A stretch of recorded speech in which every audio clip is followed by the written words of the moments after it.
혜인의 한국어 팟캐스트.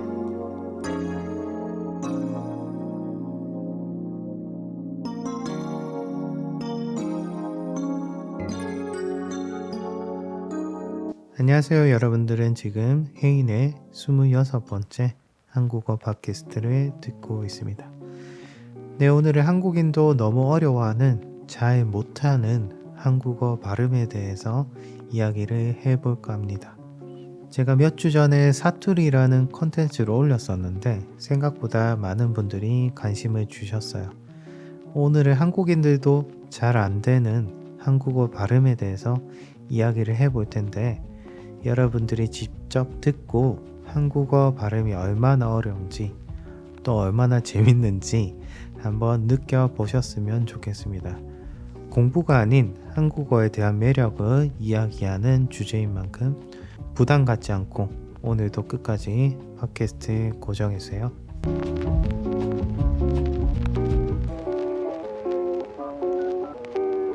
저도 발음이 그렇게 좋은 편은 아니거든요. 특히 습니다, 시옷 발음이 조금 부정확해요. 발음이 샌다 그래야 될까요? 저희가 보통 한국어의 동사 끝부분에 뭐뭐 했습니다, 입니다, 습니다 이러한 표현을 쓰잖아요. 저는 이 발음이 생각보다 너무 어려운 것 같아요. 물론 외국인 친구들이 저의 한국어를 들었을 때 발음이 좋은지 정확한 발음인지 잘 모를 거예요. 그래서 팟캐스트를 진행할 때는 정확하게 발음하려고 제가 정말 많이 노력하고 있습니다. 왜냐하면 잘못된 한국어를 가르쳐주면 정보 전달에 오류가 생기기 때문이죠. 어찌됐든 아까 말했던 입니다, 했습니다, 습니다, 특히 시옷 발음이 들어가면 저는 발음이 자꾸 풍선에 공기가 빠지듯 발음이 새는 것 같아요.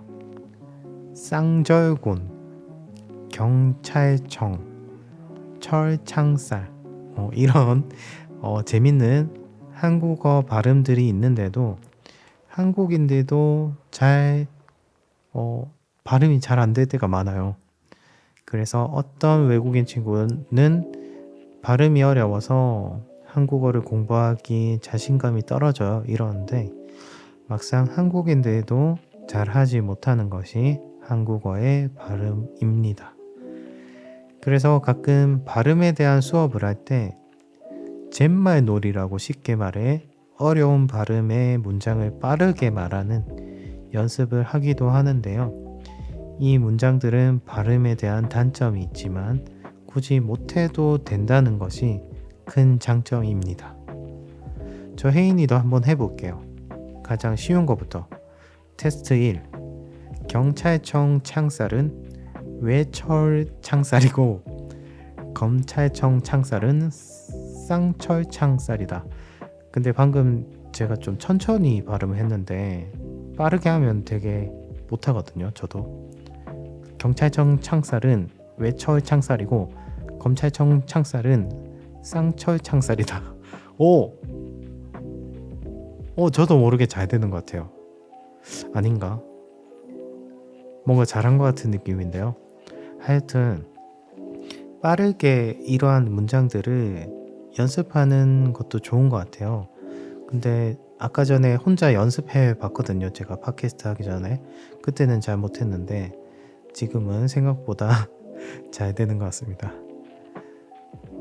혼자 팟캐스트를 진행할 때 이렇게 웃으면 약간 가끔 이상한 사람 같기도 하고 제 자신이 그런데 하여튼 평소에 제가 좀 웃음이 많은 편이라서요. 이 부분은 이해해 주셨으면 좋겠습니다. 네, 또 다음 테스트를 해볼게요. 난이도를 조금 올려볼까요? 많이 어려운 문장인데 한번 그래도 시도를 해보겠습니다. 안 촉촉한 초코칩 나라에 살던 안 촉촉한 초코칩이 촉촉한 초코칩 나라의 촉촉한 초코칩을 보고 촉촉한 초코칩이 되고 싶었는데 촉촉한 초코칩 나라의 문지기가 넌 촉촉한 초코칩이 아니고 안 촉촉한 초코칩이니까 안 촉촉한 초코칩 나라에서 살아. 이 정도만 하겠습니다. 진짜 너무 어려운 것 같아요. 근데 이제 말이 안 되는 문장이다 보니까 문장을 해석해 보면 앞뒤가 맞지가 않아요. 이 촉촉한 초코칩이라는 게 이 초코칩이 젖어 있다는 거잖아요. 그리고 실제로 촉촉한 초코칩이라고 해서 한국 과자가 있습니다. 그 과자를 생각하면서 만든 재밌는 문장인 것 같은데 젬마의 놀이 가끔씩 친구들하고 해보면 정말 도움이 될 거예요. 근데 이처럼 한국인들도 엄청 어려워하고 말할 때마다 곤욕을 치르는 그러한 단어와 문장들이 한국어에는 많습니다. 여러분들이 자신을 가지고 한국어를 공부를 했으면 좋겠어요. 선생님, 한국어가 너무 어려워요. 끝이 안 보여요. 라고 가끔 그런 말을 듣긴 하지만 방법은 따로 없는 것 같아요. 그저 즐기는 수밖에 없는 것 같습니다. 예전에 무한도전이라는 한국에서 가장 유명한 예능 프로그램이 있었어요. 거기서 노홍철이라는 아주 재미있는 출연자가 있었는데요. 유재석이라는 메인 MC가 항상 이 노홍철이라는 게스트를 발음 때문에 놀리곤 했습니다. 왜냐하면 발음이 한국인 치고는 너무 부정확해서 옆에서 유재석이 계속 웃는 영상이 하나 있는데요. 근데 저작권 때문에 제가 직접 영상을 보여드리진 못하고요. 혹시나 보고 싶으신 분들은 이 제목을 그대로 복사해서 유튜브에 검색하시면 됩니다. 제목을 검색하시면 바로 이 영상이 나오는데요. 이 노홍철이라는 분이 시옷 발음이 저와 비슷하게 잘 안 되는 것 같아요. 한번 이 문장도 볼게요. 네. 시옷 발음이 엄청 많이 들어가 있는 문장인데요. 내용은 전혀 말이 안 되는 문장이니까 발음에 집중을 해 주셨으면 좋겠습니다. 이것도 한번 읽어 볼게요. 신춘샹송쇼를 샹그릴라 호텔에서 연 신진 샹송 가수 송상성 씨가 저기 저 미트 소시지 소스 스파게티는 깐쇼새우 크림 소스 소시지 소스 스테이크보다 비싸다며 단식에 들어가 호텔에 빈축을 사고 있습니다.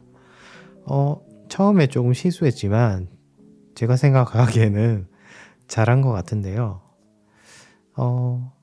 아무래도 이제 시옷 발음이 많다 보니까 저처럼 시옷 발음이 자꾸 새는 사람들이 이러한 문장들을 많이 연습하면 좋을 것 같아요. 이와 같이 한국에는 재밌는 발음들도 엄청 많고요. 어렵게 느껴지지만 천천히 잘 읽어본다면 우리 친구들도 분명히 잘할 수 있는데 잘할 필요는 없을 것 같아요. 네. 강요는 절대 아닙니다. 네. 다음은 제가 아닌 한국인이 어려워하는 한국어 목록 리스트인데요. 제가 봤을 때 이 단어들이 발음이 어렵다기보다는 한국인들이 정확하게 발음을 안 하는 것 같아요. 예를 들어서 1번에 별로라는 부사인데요. 별로를 벌로라고 발음하시는 분들도 있고요. 아무래도 사투리를 구사하는 분들은 이 발음이 생각보다 어려울 수도 있겠습니다. 그리고 두 번째는 이 읍다라고 하는 동사도 대부분 을다로 읽거나 아예 모르는 한국인도 많아요. 정확한 발음은 읍다입니다. 어렵다고 생각하는 우리 외국인 친구들이 있다면 대부분 사전이나 인터넷에 발음이 밑에 친절하게 적혀져 있어요. 그거 그대로 읽으시면 됩니다. 이제 처음 한국어를 공부하는 사람은 분명히 글자는 왜 을다라고 적혀 있는데 읍다라고 읽어야 되지? 이렇게 생각하는 친구들이 있을 것 같아요. 저희가 영어 발음도 마찬가지죠. 실제 적혀 있는 알파벳 그대로 읽기보다는 발음 기호 그대로 읽어야지 정확한 것처럼 한국어도 똑같습니다. 제가 여러분들 입장에서 생각해 봤거든요. 제가 생각하는 한국에서 가장 한국어를 잘하는 외국인 중에는 이 타일러라는 미국 사람인데요. 정말 발음이 외국인 치고는 정확하세요. 발음뿐만 아니라 어려운 단어나 문장을 잘 구사하고요. 전체적인 문장 또한 너무 자연스럽습니다. 저보다 한국어를 더 잘하는 느낌이 들기도 하거든요. 한국어가 정말 어려운 것이 철학적으로 말하는 것은 정말 힘들어요. 본인의 한국어 레벨이 어드밴스라고 해도 깊이 있게 한국어로 말한다는 것이 정말 어렵거든요. 근데 이 타일러라는 외국인은 제가 본 외국인 중에 가장 한국어를 잘하는 사람이라고 생각합니다. 해외는 잘 모르겠는데 보통 저희 한국은 발음이 좋으신 분들은 방송 메인 MC를 보거나 아나운서, 성우 등 발음이 좋아서 특정 직업을 가지는 경우도 있습니다. 저의 한국어 팟캐스트를 들어주신 것도 좋지만 가끔씩 한국 예능 방송을 시청하는 것도 좋아요.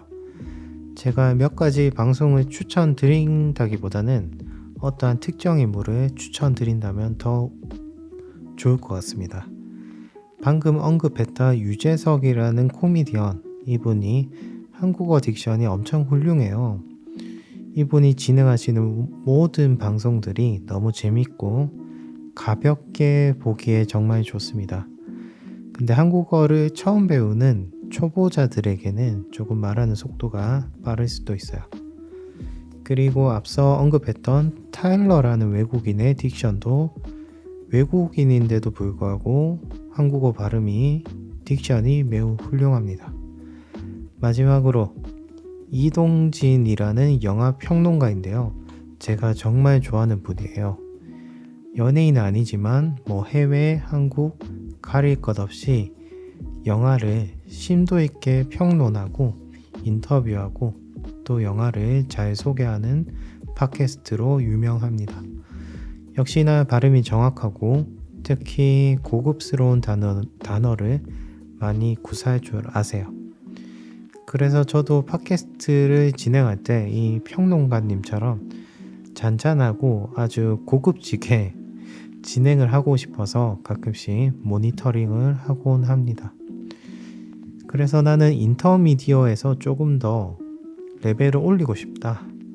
고급지고 어려운 한국어 문장을 듣고 싶다 하시는 분들은 이 이동진의 파이아키아 채널도 유튜브에 있으니 검색하셔서 들으면서 한국어 공부를 해보는 것도 좋은 방법이겠습니다. 물론 외국어에 있어서 발음이 엄청 중요하죠. 근데 실생활에 저희 한국인들끼리 대화하는 것을 들어보면 그렇게 발음을 규칙적으로 쓰지도 않아요. 그래서 여러분들이 발음에 대한 부담은 많이 덜었으면 합니다. 발음이 부정확하다고 막 뭐라고 하는 한국인은 거의 없어요. 그래도 비슷하게 어떤 특정 단어를 정확하게 이야기해 준다면 대부분 추측을 해서 알아들을 수 있습니다. 가장 중요한 것은 똑같이 따라해 보는 거예요. 내가 좋아하는 연예인이나 팟캐스트가 있다면 똑같이 내가 채널을 운영한다고 생각하고 진행을 해 보는 겁니다. 그러면서 자연스러운 한국어를 느끼게 되고 귀로 듣고 몸으로 제스처를 따라 해 보기도 하고 단순히 한국어 공부만 하면 엄청 지루하잖아요. 저도 최근에는 영어, 일본어를 공부하고 있어요. 근데 공부하는 대신에 제가 이런 생각이 갑자기 들더라고요. 한국인이 진행하는 일본어 팟캐스트를 하나 만들어서 직접 진행해 볼까? 그러면 내가 자연스럽게 일본어 실력도 늘어날 것이고 자신의 이야기를 일본어로 말한다면 본인도 재밌을 것이고 한국인이 일본어로 팟캐스트를 진행하네? 막 이렇게 신기하게 사람들이 보기도 할 것 같아서 조만간 한번 지금 하고 있는 채널이 조금 안정화가 된다면 일본어 팟캐스트도 해볼까 합니다.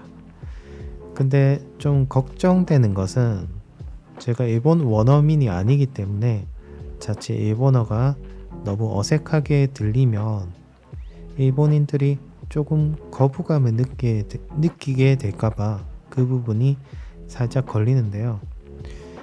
그래도 여러분들 하고 싶은 것이 있으면 무엇이든 도전해 보세요.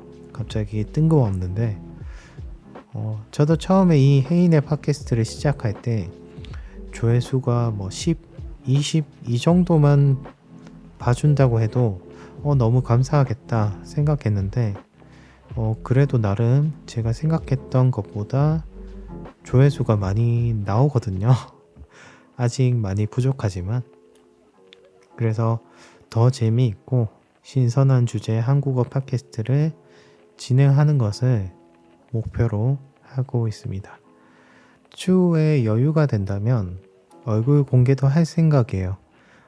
자신의 모습을 온전히 드러내놓고 방송한다는 것이 쉽지는 않을 것 같은데 좀 더 신뢰를 주기 위한 목적이기 때문에 얼굴 공개를 할 수밖에 없는 것 같습니다. 네, 개인적인 이야기가 좀 길어졌는데요. 오늘은 한국인도 어려워하는 한국어 발음은 무엇일까에 대해서 이야기를 해봤습니다. 오늘 팟캐스트도 내용이 좋았다면 좋아요 한 번씩 눌러주시고요. 이상 혜인이었습니다.